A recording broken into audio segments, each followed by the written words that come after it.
સ્થાનિકોની સતર્કતાથી મોટી દુર્ઘટના ટળી। પેટલાદના સલાટરી જીઆઈડીસી રોડ પર આવેલા એસડી માર્ટની બાજુના કોમ્પ્લેક્સના વીજ મીટરોમાં અચાનક આગ ભભૂકી ઉઠતા અફરાતફરી મચી ગઈ। સ્થાનિક વેપારીઓ અને લોકોએ સમય ગુમાવ્યા વિના ફાયર સેફટીના ઉપકરણોની મદદથી આગ પર પ્રાથમિક કાબૂ મેળવવાનો પ્રયાસ કર્યો। ઘટનાની જાણ થતાં જ પેટલાદ પોલીસ, એમજીવીસીએલ અને નગરપાલિકાના ફાયર બ્રિગેડે તાત્કાલિક સ્થળ પર પહોંચ્યા અને આગ સંપૂર્ણપણે કાબૂમાં લીધી।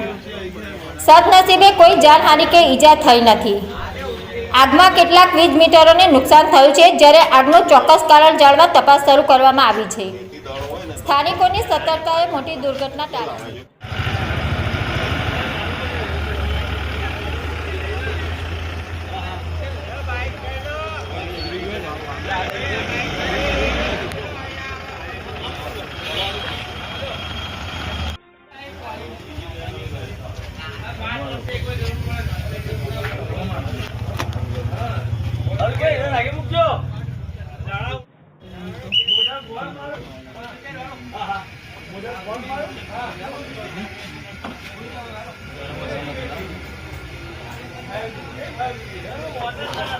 અંદર મૂકી જાય અંદર નથી બાજુ